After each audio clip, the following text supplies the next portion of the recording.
This is episode 2 of Exhibitionist. You will notice from the terrifying lighting that it is dark outside, and I'm playing with my desk lamp. It's a little late because my first attempt didn't go so well, and so I'm going to talk to you now. In this one, I'm probably going to take my shirt off, so you should watch.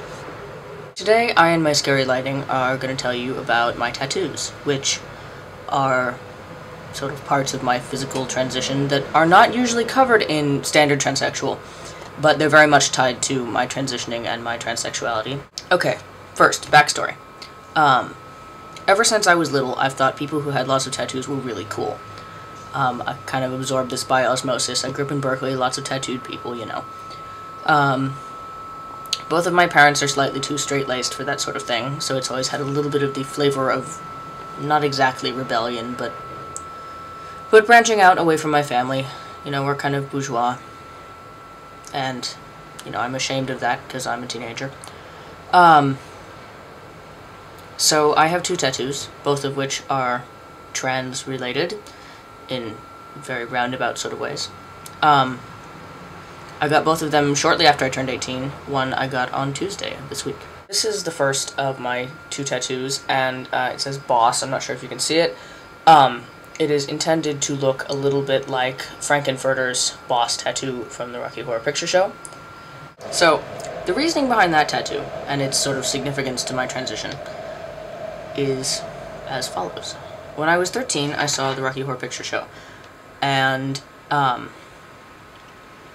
Frank was the coolest thing ever. Not because he's actually cool, he's kind of a dick, but because he's the hero, and he's the trans person in that movie, and he's the one everybody roots for. He's not the one who gets called slut and asshole. That's, you know, Brad and Janet. Frank does whatever he wants. He was, in many ways, sort of my first trans role model, which is sad, but true. And Frank is a freak, and he's happy being a freak. And I wanted to remind myself that if you have to be a freak, which you kind of do to be a trans person, be happy. You know, it's not gonna do anybody any good if you sit around being miserable. So go have a castle and have sex with everyone. This is my most recent tattoo. It is currently peeling, so it's a little bit gross looking. And it is a sawtooth beetle. And it is intended to look like the beetle on the cover of the copy of the Metamorphosis I have. Metamorphosis, Gregor Samsa freaks the fuck out about having been turned into a bug. And the whole time reading the book, I felt very much like if he would just calm the fuck down, everything would be okay. That being a bug wasn't going to destroy his life. But obviously he thought differently, and it did destroy his life. But I kind of feel like that was self-fulfilling. And being a trans person is the sort of thing, like turning into a bug, that could potentially destroy your life. And I thought of myself as having turned into a bug, and it was my sort of prerogative to make that not destroy my life, that it was important to me to not have my life destroyed by being metaphorically turned into a bug. There's also sort of a cool linguistic end to that tattoo and the Metamorphosis. The word in German that Kafka used to describe the thing Gregor turns into is Ungeziefer, which translates literally as an unclean animal unfit for sacrifice. It usually gets translated as bug or vermin or cockroach, or I've heard locust, and a big, ugly, gross thing, that sort of thing. And I thought about trans people being described by society very much as unclean animals unfit for sacrifice, which I don't think is true. I mean, I think that in the case of both Gregor the Bug and trans people, that's not intrinsic to who we are. That's something that's been put on us. Being a bug doesn't mean we have to be the Ungeziefer. So, in the spirit of being the bug and being a happy bug and not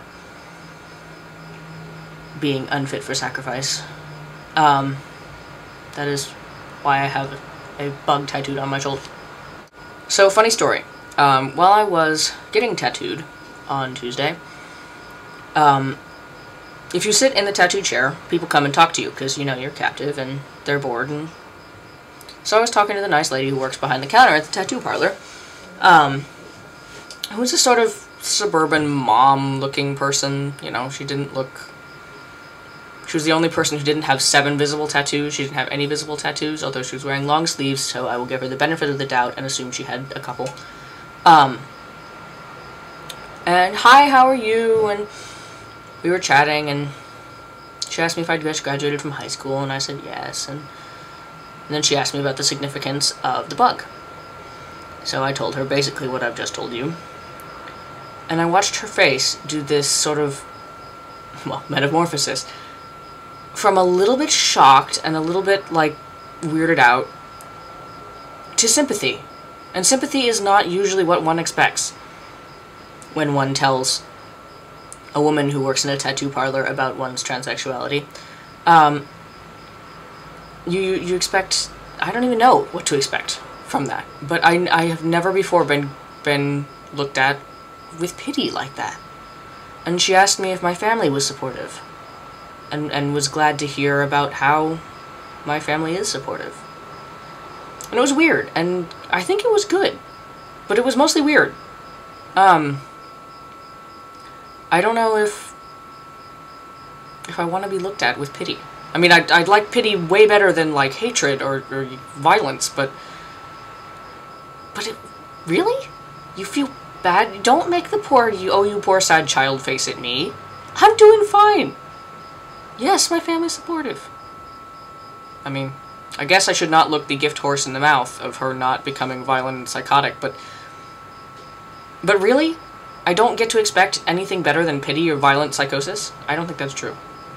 I'm gonna go with looking this gift horse in the mouth and say that while I'm glad she did not become violent or psychotic, because I was being stuck with needles and couldn't really have responded at all, I don't want to be looked at with pity either. If you pity me, you clearly don't understand how awesome I am.